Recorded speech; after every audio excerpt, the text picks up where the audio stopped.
Houston, station on Space to Ground 2. We are ready for the event. ESA and Ozzy, this is Houston. Please call station for a voice check.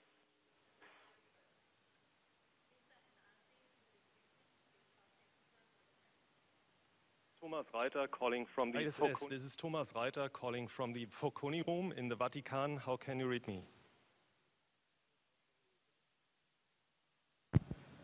This is International Space Station. We read you loud and clear. See you. We are here in the Vatican together with His Holiness Pope Benedict XVI. We are very great to see you, and I hand over now to the head of the Italian Space Agency, Mr. Saggese. Thank you. International Space Station, good morning. This is Enrico Saggese from Rome, Vatican. We are in the presence of His Holiness Pope Benedict XVI, and with me there is also the Air Space Commander, Air Space Chief of Staff Bernardis, Giuseppe Bernardis, and we are ready to start this historical communication. So on behalf of you and all of our friends, we thank the Pope of this historical occasion of a connection between the Vatican and the International Space Station.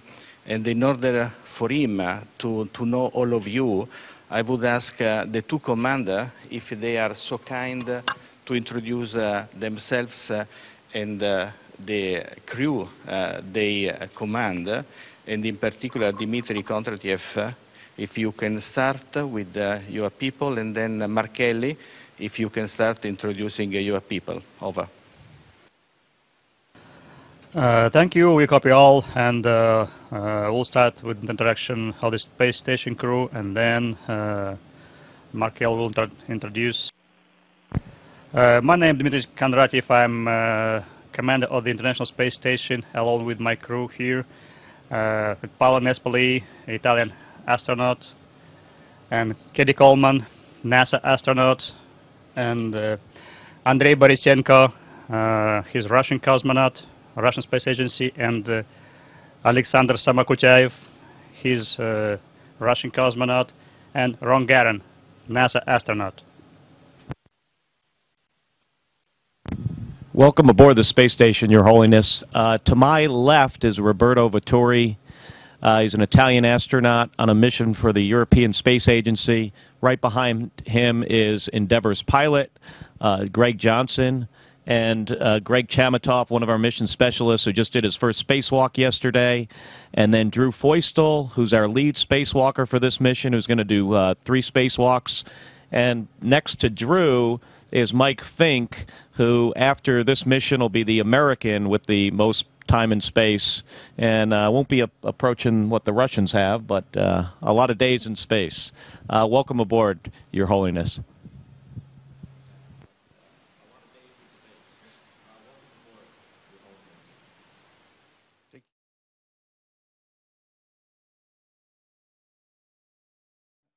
Would like to say a few words for all of us, and maybe some question for some of you. Thank you. Over. Dear astronauts, I'm very happy to have this extraordinary opportunity to converse with you during your mission. I'm especially grateful to be able to speak to so many of you, as both crews are present on the space situation of this time. Humanity is experiencing a period of extremely rapid progress in the fields of scientific knowledge and technical applications. In a sense, you are our representatives, spearheading humanity's exploration of new spaces and possibilities for our future, going beyond the limitations of our everyday existence. We all admire your courage, as well as the discipline and commitment with which you prepared yourselves for this mission. We are convinced you are inspired by noble ideals and that you intend placing the results of your research and endeavors at the disposal of all humanity and for the common good. This conversation gives me the chance to express my own admiration and appreciation to you, and to also collaborate in making your mission possible, and to add my heartfelt encouragement to bring it to a safe and successful conclusion. But this is a conversation, so I must not be the only one doing the talking. I'm very curious to hear you tell me about your experiences and your reflections. If you don't mind, I would like to ask you a few questions. First question. From the space situation, you have a very different view of the Earth. You fly over different continents and nations several times a day. I think it must be obvious to you how we all live together on one Earth and how absurd it is that we fight and kill each one. I know that Mark Kelly's wife was a victim of a serious attack, and I hope her health continues to improve. When you are contemplating the Earth from up there, so you ever wonder about the way nations and people live together down here, or about how science can contribute to the cause of peace? Well, thank you for the kind words, Your Holiness, and thank you for mentioning my wife, Gabby. It's a very good question. We fly over most of the world and you don't see borders, but at the same time we realize that people fight with each other and there's a lot of violence in this world, and it's really an unfortunate thing. Usually people fight over many different things. As we're seeing in the Middle East right now, it's somewhat for democracy in certain areas, but usually people fight for resources. And it's interesting in space, on Earth, often people fight for energy. In space, we use solar power and we have fuel cells on the space shuttle, but it's on the space station, it's the science and the technology that we put into the space station to develop a solar power capability gives us pretty much unlimited amount of energy. And if those technologies could be adapted more on Earth, we could possibly reduce some of that violence.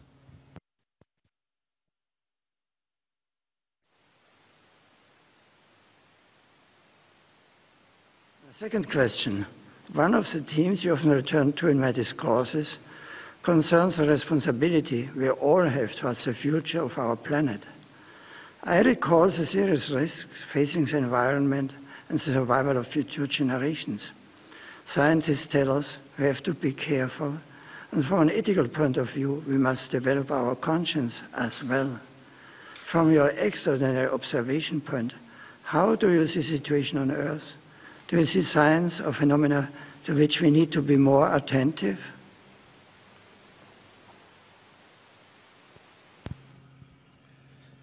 Well, Your Holiness, it's a great honor to speak with you, and you're right, it really is an extraordinary vantage point we have up here. On the one hand, we could see how indescribably beautiful the planet that we have been given is, but on the other hand, we can really clearly see how fragile it is. Just the atmosphere, for instance, the atmosphere when viewed from space is paper thin, and to think that this paper thin layer is all that separates every living thing from the vacuum of space, and all that protects us is really a sobering thought. And it seems to us that it's just incredible to view the Earth hanging in the blackness of space, and to think that we are all on this together, riding through this beautiful, fragile oasis through the universe. And it really fills us with a lot of hope to think that all of us on board this incredible orbiting space station that was built by the many nations of our international partnership, to accomplish this tremendous feat in orbit. I think, that just shows that by working together and by cooperating, we could overcome many of the problems that face our planet. We could solve many of the challenges that face the inhabitants of our planet. It really is a wonderful place to live and work, and it's a wonderful place to view our beautiful Earth.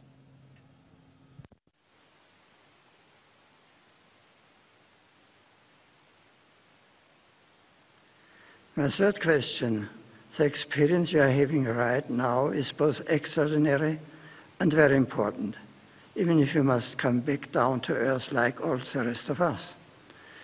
When you do return, you will be much admired and treated like heroes who speak and act with authority. You will be asked to talk about your experiences. What will be the most important messages you would like to convey to young people, especially who will live in a world strongly influenced by your experiences and discoveries?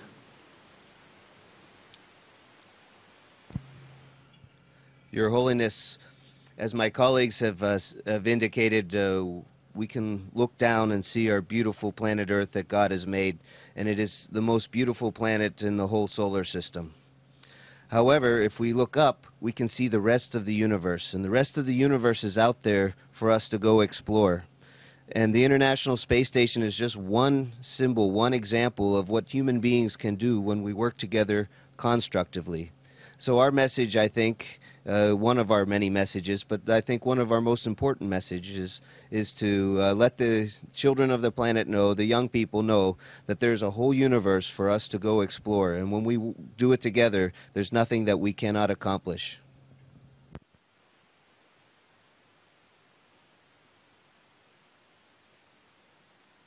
My first question, space exploration is a fascinating scientific adventure.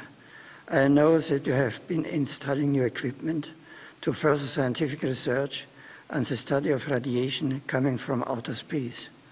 But I think it is also an adventure of the human spirit, a powerful stimulus to reflect on the origins and on the destiny of the universe and humanity.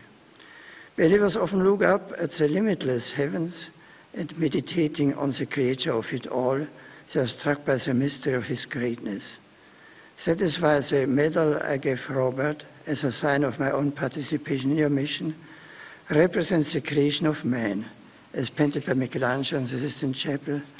In the midst of your intense work and research, do you ever stop and reflect like this, perhaps even to say a prayer to the creator? Or will it be easier for you to think about these things once you have returned to Earth?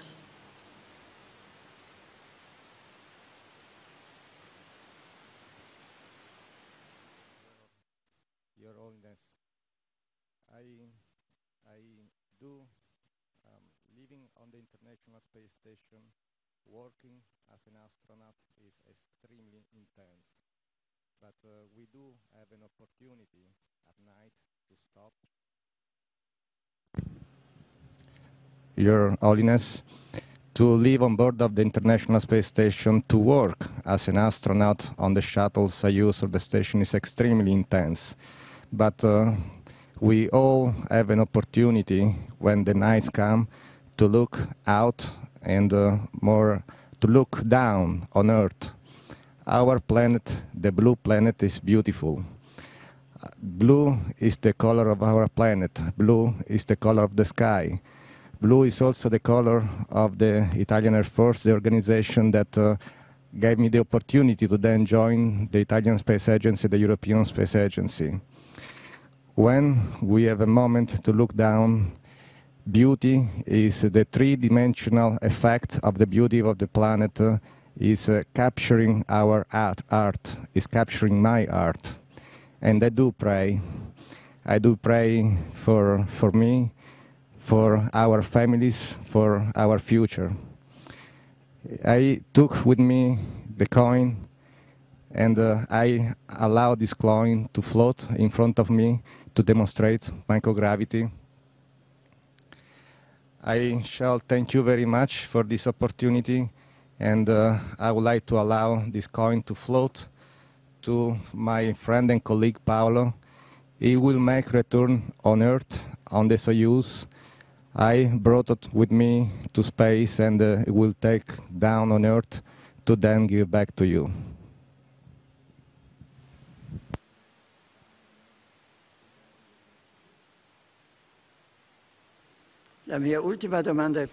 My last question is for Paolo. Dear Paolo, I know that a few days ago, your mom has left you. And in a few days you will come back home. You will not find her waiting for you. We're all close to you. Me too, I have prayed for her. How have you been living through this time of pain on the International Space Station? Do you feel isolated and alone? Or do you feel united amongst ourselves in a community that follows you with attention and affection? Santo Padre, ho sentito Holy Father, I felt your prayers and everyone's prayers arriving up here. We're outside the world. We orbit outside the Earth, and we have a vantage point to look at the Earth, and we feel everything around us. My colleagues on board the station, Dimitri, Katie, Ron, Alexander, and Andrei, were very close to me at this important time. For me, a very intense moment, as well as my brothers and sisters, my uncles, my aunts, my relatives were close to my mom in her last moments. I'm very grateful for this. I felt very far, but also very close. And the thought of feeling all of you near me at this time has been a great relief. I also want to thank the Italian and American space agencies that have given me the opportunity so that I was able to speak with her in her last moments.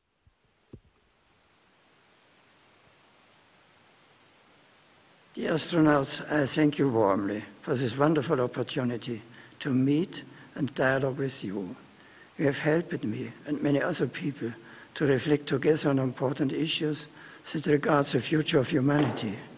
I wish you the very best for your work and for the success of your great mission at the service of science, international collaboration, authentic progress, and for peace in the world.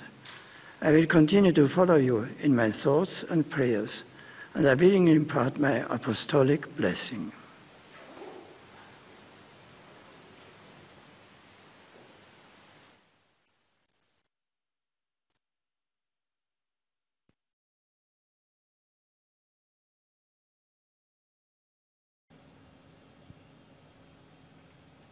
Thank you very much. Bye.